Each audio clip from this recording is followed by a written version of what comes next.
भारत माता की। त्रिपुरा के पूर्व मुख्यमंत्री, जिनका अभी अभी आप लोगों ने भाषण सुना है, वो बांग्ला में बोल रहे हैं, लेकिन बांग्ला भाषा में मैं उनकी पूरी बात को नहीं समझ पा रहा था, लेकिन कुछ हमने समझने की कोशिश की है। वो आपके मुख्यमंत्री रहे हैं, उन्होंने एक ऐसा काम किया है, अच्छा किया है, बुरा किया है, मुझसे आप बेहतर जानते हैं।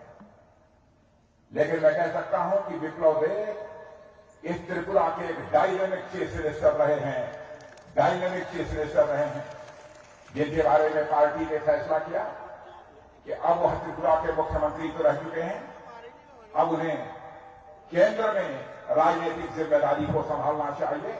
इसलिए संसद के सर्वोच्च सदन में एक प्रतिनिधि बनाकर भारतीय जनता पार्टी ने विप्लव देव को राज्यसभा में भेजा। उनके भाषण को आपने सुना।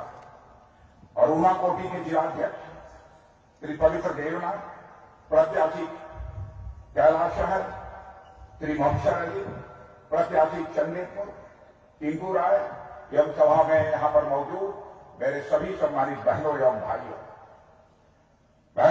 त्रिपुरा कोई बहुत बड़ा प्रदेश नहीं है, एक छोटा सा प्रदेश है, जहां पर कि लगभग 45 लाख लोग, लगभग 45 लाख लोग रहते हैं। मेरी हिंदी समझ रहे हैं कि नहीं समझ रहे हैं? 45 लाख लोग रहते हैं। लेकिन मैं जानता हूं त्रिपुरा प्रदेश के अच्छी तरह, त्रिपुरा के लोगों को अच्छी तरह जानता हूं। यहां के लोगों ने अपनी जिंदगी में बहुत सारे उतार चढ़ाव देखे, लेकिन मैं कह सकता हूं कि त्रिपुरा के बहादुर हमारे बहन भाइयों ने, चाहे जो भी उतार चढ़ाव उनकी जिंदगी में आए हो, भारत की मिट्टी के साथ अपना अटूट रिश्ता बनाकर रखा है। यह त्रिपुरा के लोगों की सबसे बड़ी विशेषता है। इसके लिए मैं त्रिपुरा के लोगों को बधाई देता हूं और साथ ही साथ मैं शीश झुकाकर आप सभी बहनों भाइयों का हार्दिक अभिनंदन करता हूं, आप सभी का मैं स्वागत करता हूं। मेरे बहनों भाइयों, यह माता त्रिपुर सुंदरी की धरती है। लगभग 20 वर्षों से मैं त्रिपुरा में लगातार आ रहा हूं। भारतीय जनता पार्टी का राष्ट्रीय अध्यक्ष रहते हुए भी आया हूं, भारतीय जनता पार्टी की सरकार में गृह मंत्री रहते हुए भी यहां पर आया हूं और लगातार मेरा इस त्रिपुरा के साथ अच्छा रिश्ता रहा है। मैं इस सच्चाई को भी जानता था पहले से कि हमारा नॉर्थ ईस्ट का यह त्रिपुरा, नॉर्थ ईस्ट में जितने भी राज्य हैं उन राज्यों में सबसे पिछड़ा राज्य है। हमारे प्रधानमंत्री नरेंद्र मोदी जी ने चर्चा करते हुए एक बार यह कहा था कि हम नॉर्थ ईस्ट के सभी राज्यों को हिंदुस्तान के जो डेवलप्ड हमारी स्टेट है, जो विकसित राज्य हैं, उन विकसित राज्यों की कतार में लाकर खड़ा करना चाहता हूं। इसलिए त्रिपुरा में भारतीय जनता पार्टी की सरकार बननी चाहिए और बहनों भाइयों, आप लोगों ने त्रिपुरा में भारतीय जनता पार्टी की सरकार बनाई है। त्रिपुरा के लोगों वो सड़क यहां पर उपलब्ध नहीं थी, कनेक्टिविटी का अभाव था। सामान को एक स्थान से दूसरे स्थान पर ले जाना यह बहुत कठिन काम था। लोगों का एक स्थान से दूसरे स्थान पर आना जाना कितना कठिन था, इसे आप अच्छी तरह जानते हैं। गांवों में बिजली नहीं, घरों में बिजली होने की बात तो छोड़िए, गांवों में भी यहां पर लोगों को बिजली मुहैया नहीं थी। मैंने त्रिपुरा के नौजवान बच्चों को लालटेन जलाकर, मिट्टी के तेल का चिराग जलाकर पढ़ते हुए मैंने अपने मासूम बच्चों को इस त्रिपुरा में देखा है बहनों भाई। लेकिन जब से यहां पर 2018 के बाद भारतीय जनता पार्टी की सरकार आई है और दिल्ली में, केंद्र में, जब से हमारे नरेंद्र मोदी जी भारत के प्रधानमंत्री बने हैं, उनके नेतृत्व में सरकार बनी है बहनों भाइयों, मैं दावे के साथ कह सकता हूं कि त्रिपुरा के हर गांव तक बिजली पहुंची है। गांव तक नहीं बल्कि लोगों के घरों तक बिजली पहुंचाने का हम लोगों ने काम किया है। मैं आपसे पूछना चाहता हूं, क्या आज से कुछ वर्षों पहले हर गांव में बिजली पहुंचती थी? आज आपके घर घर में बिजली पहुंच रही है कि नहीं? मैं आपसे पूछना चाहता हूं, बिजली पहुंच रही है कि नहीं आप लोगों के घर में? क्या यहां पर सीपीएम के हुकूमत को भी आपने देखा, सीपीएम के शासनकाल में क्या सभी घरों में बिजली पहुंचती थी? हमारे प्रधानमंत्री ने इतना बड़ा काम किया, यह फैसला किया, हमारे देश की माताओं और बहनों की इज्जत होती है, उनका भी सम्मान होना चाहिए। गरीब माताओं और बहनों को उनके घरों में शौचालय नहीं था, लेकिन हमारे प्रधानमंत्री ने यह फैसला किया कि हिंदुस्तान का चाहे जितना भी गरीब कोई व्यक्ति क्यों न हो, एक घर भी नहीं बचना चाहिए जहां पर कि शौचालय की व्यवस्था न हो जाए। और मैं दावे के साथ कह सकता हूं, सारे देश के अलावा इस त्रिपुरा राज्य में भी शायद ही अब कोई घर बचा होगा जिसमें कि पक्का शौचालय न बन गया हो। बहनों भाइयों, यह बात मैं विश्वास के साथ कह सकता हूं। और जहां नहीं बना है, मैं यह भी भरोसा दिलाकर जाना चाहता हूं आपको, वहां पर भी शौचालयों का निर्माण होगा। कई ऐसे महत्वपूर्ण निर्णय हमारी सरकार ने लिए। 2018 के पहले तो यहां पर सीपीएम की सरकार थी, लंबे समय तक सीपीएम की सरकार को काम करते हुए देखा होगा आपने। भारतीय जनता पार्टी का यहां पर पहले कोई अस्तित्व ही नहीं। लोग कहते थे कि त्रिपुरा की राजनीति में भारतीय जनता पार्टी जीरो है और सीपीएम ही सब कुछ यहां की राजनीति में थी। लेकिन मैं आपको बधाई देना चाहता हूं कि बहनों भाइयों, 2018 के चुनाव में आप लोगों ने भारतीय जनता पार्टी को इस त्रिपुरा में जीरो से सुपर हीरो बनाने का काम आपने किया है। इसलिए मैं आप सबको बधाई देना चाहता हूं। यह करिश्माई काम आपने किया है। मैं 2018 के चुनाव में भी त्रिपुरा आया था। जब त्रिपुरा 2018 के चुनाव में आया था, मेरा रोड शो भी हुआ था। रोड शो में जनता का जो उत्साह हमको देखने को मिला था, उससे मेरा भरोसा यह पक्का हो गया था कि अब त्रिपुरा में सीपीएम की सरकार जा रही है और भारतीय जनता पार्टी की सरकार आ रही है। और 2018 में भारतीय जनता पार्टी की सरकार आ गई। आप लोगों ने जो भारतीय जनता पार्टी त्रिपुरा में जीरो थी, उसको हीरो बना दिया। और आपने देखा उसके बाद से सुराज, एक अच्छा राज, एक अच्छी हुकूमत विप्लव देवी के नेतृत्व में आपको मिली हो। अब से यहां पर मानिक साहा जी हमारे मुख्यमंत्री हैं। मानिक साहा जी के नेतृत्व में भी किस तरीके से हमारे त्रिपुरा राज्य का विकास हो रहा है, यह मुझे बताने की जरूरत नहीं है, आप सब इसे अच्छी तरह समझते हैं। राज तो बराबर बदले, लेकिन राज बदलने के बाद जो सुराज आना चाहिए, अच्छा राज्य आना चाहिए, जनता की सेवा करने वाली जो हुकूमत आनी चाहिए, वह त्रिपुरा को नहीं मिली थी। 2018 के बाद जाकर इस त्रिपुरा में सुराज आया है। बहनों भाइयों, अच्छा राज आया, जनता की सेवा करने वाली यहां पर सरकार आई है। मकानों का जहां तक मैं त्रिपुरा राज्य में आता था, मैं देखता था कि बहुत सारे लोग झोपड़ी लगाकर अपनी वहां जिंदगी गुजार रहे हैं। बच्चों को मैंने देखा था कि बच्चे ढिबरी जलाकर, मिट्टी के तेल की ढिबरी जलाकर लालटेन के नीचे वो अपनी पढ़ाई कर रहे थे। हालात बदल गए। अब कभी जगह आपको बिजली भी देखने को मिलेगी।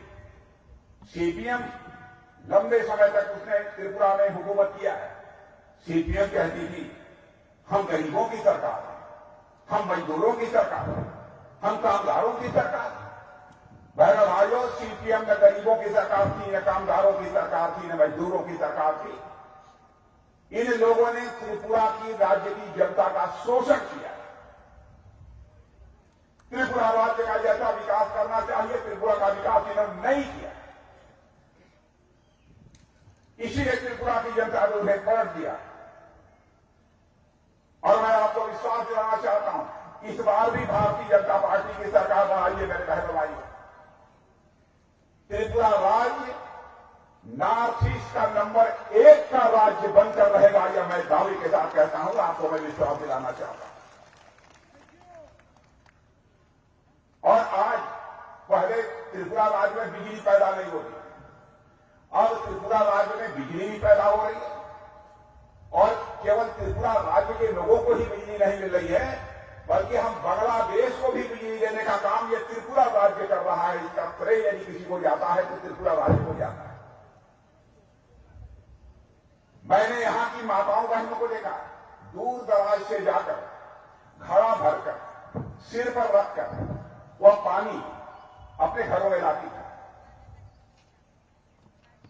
पाइप के द्वारा उनके घर में पानी नहीं पहुंचता, लेकिन 5 वर्षों के अंदर यह परिवर्तन आपको देखने को मिला होगा। अब लोगों के घरों में पाइप के द्वारा पानी पहुंच रहा है, या पाइप वाटर लोगों के घरों में पहुंच रहा है। मैं आपसे पूछना चाहता हूं, अधिकांश घरों में पाइप के द्वारा अब लोगों के घरों में पानी पहुंचना शुरू हुआ है कि नहीं हुआ है? मैं आपसे पूछना चाहता हूं, यदि हुआ है तो आवाज कीजिए, तोड़ से और हाथ उठाइए। पहुंचा है लोगों के घरों में पाइप का। और मैं यह भी विश्वास दिलाकर लाना चाहता हूं, चुनाव बार बार होंगे, जो मैं कहूंगा बहनों भाइयों, भारतीय जनता पार्टी जो कहती है, चाहे उसके लिए कितनी ही बड़ी कीमत क्यों न चुकानी पड़े, अपने वह वचन को पूरा करती है। जिन घरों में आज तक पानी नहीं पहुंचा, उन घरों में पानी पहुंच कर रहेगा बहनों भाइयों। और 2024 तक जो घर बचे होंगे, उन घरों में भी पाइप के वाटर, यानी पाइप के द्वारा पानी पहुंच कर रहेगा, मैं आपको विश्वास दिलाता हूं। और यहां कनेक्टिविटी का जो अभाव था, संपर्क मार्गों का जो अभाव था, आज उसमें बहुत बड़ा परिवर्तन आया। मैं तो कहता हूं, त्रिपुरा को हीरा मिल गया, त्रिपुरा को हीरा मिल गया। हीरा, HIRA,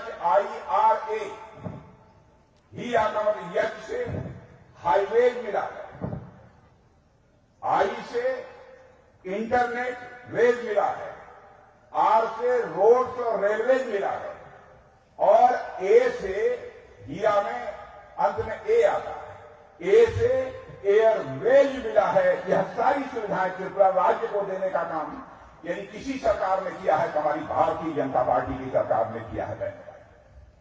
इसीलिए मैंने कहा कि त्रिपुरा राज्य को हीरा मिला है।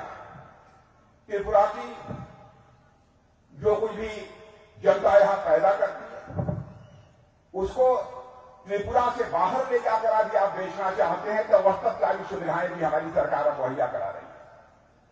हमारे प्रधानमंत्री का मानना है, त्रिपुरा एक ऐसी जगह है जहां पर की ऐसी भी चीजें पैदा होती हैं जिनकी जरूरत देश के दूसरे राज्यों को भी होती है, लेकिन आवागमन का साधन न होने के कारण इन सब सारी चीजों का ट्रांसपोर्टेशन ले जाना यह संभव नहीं हो पाता है। अब सारी यह सुविधा हो जाने के कारण रेल की भी सुविधा हो गई, हवाई जहाज की भी सुविधा हो गई। अब यहां का माल यदि हम बाहर भी ले जाना चाहते हैं तो हम ले जा सकते हैं। इतना ही नहीं, अब तो इंटरनेशनल हाईवे भी बन रहे हैं। रंगून और बैंकॉक से पूरे नॉर्थ ईस्ट को जोड़ा जा रहा है। अब तो त्रिपुरा में और नॉर्थ ईस्ट में कोई सामान पैदा होगा, उसको यदि आप बेचना चाहते हैं तो केवल आप त्रिपुरा में ही नहीं बेचेंगे, जरूरत होगी तो रंगून और बैंकॉक, थाईलैंड तक ले जाने का काम आप करेंगे मेरे बहनों भाइयों। यह व्यवस्था हमारी सरकार करती है। इतने बड़े परिवर्तन हमारी सरकार ने किया है। अब इंटरनेशनल ट्रेड का एक बड़ा गेटवे बनने की तरफ हमारा यह त्रिपुरा राज्य तेजी के साथ आगे बढ़ रहा है। त्रिपुरा में पहले कितने मेडिकल कॉलेज थे? विप्रो जी, त्रिपुरा में कितने मेडिकल कॉलेज थे पहले सीपीएम के राज में?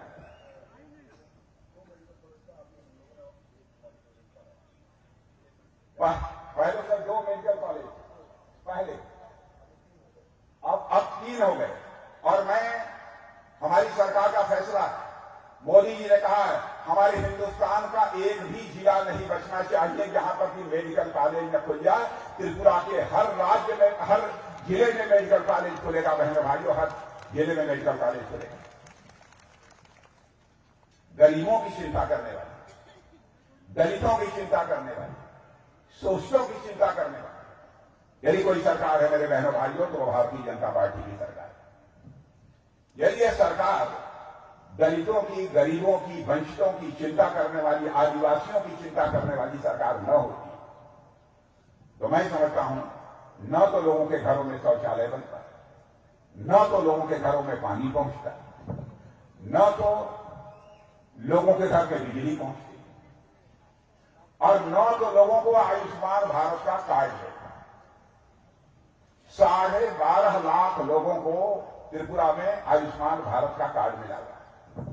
पहले गरीब आदमी बीमार हो जाता था, पैसे के अभाव में वह अपना इलाज नहीं करा पाता था, लेकिन जब से हमारे प्रधानमंत्री ने आयुष्मान भारत का कार्ड लोगों को मुहैया कराया है, बहनों भाइयों, 5 लाख रुपए तक का मुफ्त इलाज गरीबों का हो रहा है।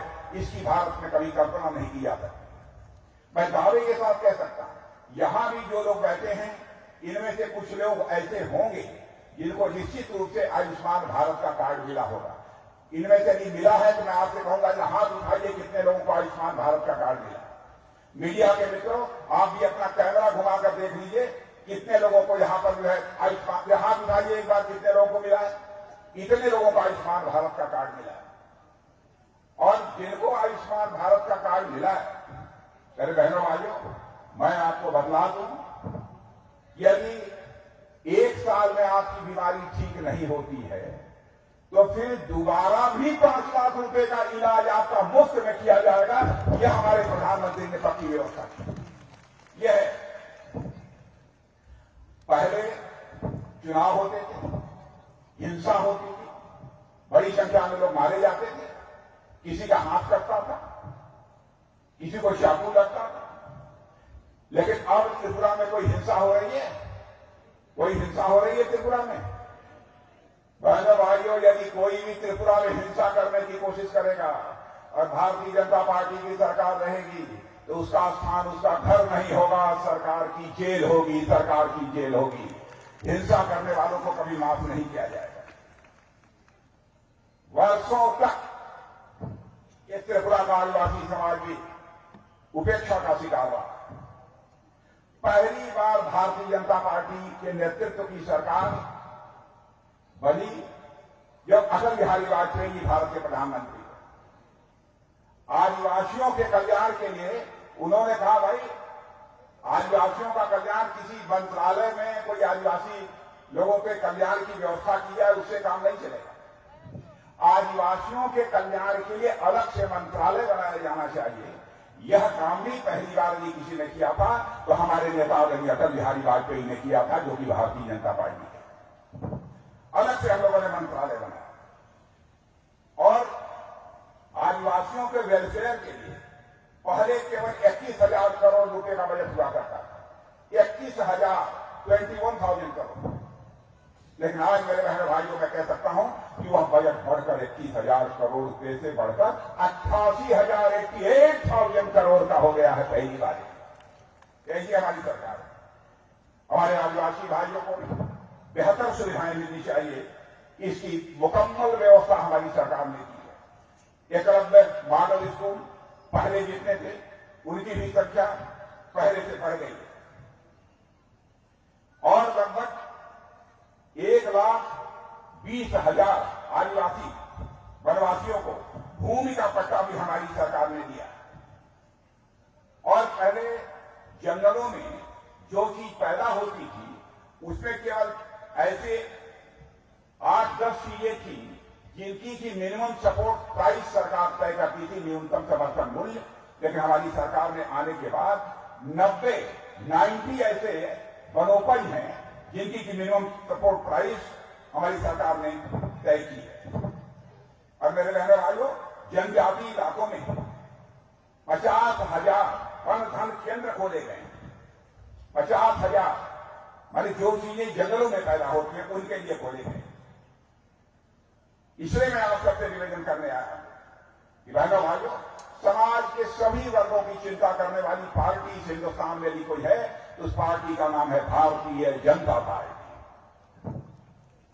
आज कुछ लोग कहते हैं कि आदिवासी समाज के लिए, वनवासी समाज के लिए एक सिक्योर्ड लैंड होना चाहिए, सुरक्षित स्थान होना चाहिए, सुरक्षित भूमि होनी चाहिए। अरे बहनों भाइयों, इस आदिवासी समाज ने, वनवासी समाज ने, इस देश के रहने वाले लोगों ने लड़कर भारत को अंग्रेजों से आजादी दिलाई, अपना बलिदान दिया। भगवान बिरसा मुंडा को हम किसी भी सूरत में नहीं भूल सकते। भगवान बिरसा मुंडा के जन्मदिन 15 नवंबर को जनजातीय गौरव दिवस के रूप में मनाने का फैसला की सरकार ने किया है। तो हमारी सरकार ने किया है, हमारे प्रधानमंत्री नरेंद्र भाई मोदी ने किया है। आज कुछ आदिवासी भाइयों को भी लोग बरगलाने की कोशिश करते हैं। इसलिए मैं कहना चाहता हूं बहनों, जो लोग सिक्योर लैंड की बात करते हैं, कैसा सिक्योर लेना चाहिए? इस देश ने तो अपना राष्ट्रपति ही आदिवासी समाज से बनाया है, जो हिंदुस्तान के समाज में पहली बार हुआ है, हिंदुस्तान के इतिहास में पहली बार हुआ है। यह कोई छोटी बात नहीं है। इसलिए मैं आप सभी से अपील करने आया हूं बहनों भाइयों, या आप सबका भरपूर समर्थन यह भारतीय जनता पार्टी को मिलना चाहिए। यहां पर कुछ सरकारी कर्मचारी भी मौजूद हैं, या मैं पूछना चाहता हूं कुछ सरकारी कर्मचारी मौजूद हैं, कुछ जो काम करते हो, यहां दिखाइए कुछ लोग हैं? नहीं। अब यहां ओल्ड पेंशन स्कीम, उसको लागू करने की बात की जाती है। मैं सीपीएम के लोगों से पूछना चाहता हूं, यह बताइए, केरल में तो आपकी सरकार है, वहां पर ओल्ड पेंशन स्कीम क्यों नहीं लागू करते? त्रिपुरा की जनता को गुमराह कर रहे हैं कि हमारी सरकार बनेगी तो हम ओल्ड पेंशन स्कीम लागू करेंगे। बहनों और भाइयों, आपके आंखों में धूल झोंक कर आपका समर्थन हासिल करना चाहते हैं। भारतीय जनता पार्टी आपकी आंखों में धूल झोंक कर आपका समर्थन नहीं हासिल करना चाहती, बल्कि आपसे आंखों में आंख मिलाकर भारतीय जनता पार्टी आपका समर्थन हासिल करना चाहती है, एक ऐसी राजनीतिक पार्टी है। इसलिए मैं आप सभी लोगों से अपील करने आया हूं कि बहनों भाइयों, भारतीय जनता पार्टी की सरकार और उसके हमारे प्रधानमंत्री आदरणीय नरेंद्र मोदी जी ने भारत का मस्तक सारी दुनिया में ऊंचा करने का काम किया है। भारत की प्रतिष्ठा सारी दुनिया में बढ़ी है। पहले भारत कमजोर भारत माना जाता था, आज सारी दुनिया मानती है कि भारत अब कमजोर भारत नहीं रहा है, बल्कि भारत दुनिया का एक ताकतवर देश बन चुका है। भारत पहले दुनिया के मंचों पर, अंतर्राष्ट्रीय मंचों पर कुछ बोलता था तो भारत की बातों को गंभीरतापूर्वक नहीं लिया जाता, लेकिन आज भारत दुनिया के मंचों पर, अंतर्राष्ट्रीय मंचों पर कुछ बोलता है तो लोग कान खोलकर सुनते हैं कि भारत बोल क्या रहा है। यह भारत की हैसियत सारी दुनिया में बनी है, यह हैसियत भारत की दुनिया में बनी है। कोविड के दौरान, कोविड की महामारी त्रिपुरा में आई थी कि नहीं आई थी? आई थी। यह बताइए, सभी को 2-2, 3-3 डोज लग गए हैं कि नहीं? लग गए हैं कि नहीं? दुनिया के किसी देश में ऐसा नहीं हुआ है जैसा भारत में हमारे प्रधानमंत्री नरेंद्र मोदी ने किया है बहनों। और यह केवल मैं नहीं कह रहा, विश्व बैंक, वर्ल्ड बैंक ने इसकी सराहना की है कि पूरे दुनिया में कोविड की महामारी से निपटने के लिए जिस प्रकार के उपाय मोदी जी की सरकार ने किए हैं, वैसे उपाय दुनिया की किसी सरकार ने नहीं किया है। सभी इसकी सराहना करते हैं, क्या मैं ही इसकी सराहना नहीं कर रहा? दुनिया में सबसे तेजी से आगे बढ़ने वाली अर्थव्यवस्था यह भारत बन चुका है। इसलिए मेरे बहनों भाइयों, मैं आप सबसे अपील करने आया हूं कि आप सभी का समर्थन भारतीय जनता पार्टी को प्राप्त होना चाहिए। यहां हमारे 2 प्रत्याशी मौजूद हैं। कैलाश शहर से मोक्शर अली कहां है? आइए मोक्शर अली हमारे कैलाश शहर से, और चंडीपुर शहर से टिंकू राय। आप दोनों को जानते हैं? जानते हैं? एक बार तालियां बजाकर इनका जब स्वागत कर दीजिए लोगों को। भाइयों, इन्हें भारी मतों से विजयी बनाकर आप त्रिपुरा की विधानसभा में भेजें और भारतीय जनता पार्टी की सरकार बनाएं। यही आप लोगों से अपील करते हुए और आप सबको धन्यवाद देते हुए अपनी बात समाप्त करता हूं। आप सबको बहुत बहुत धन्यवाद। बोलिए भारत माता की, भारत माता की। बहुत बहुत धन्यवाद। धन्यवाद। भारतीय प्रतिरक्षा मंत्री राजनाथ सिंह को हमारी इस रैली को संबोधन किया और ऊनगुड़ी जिला भारतीय जनता पार्टी की तरफ से उनको हार्दिक अभिनंदन और शुभेच्छा ज्ञापन करते हुए ये विजय संकल्प जनसभा का काम खत्म करते हैं।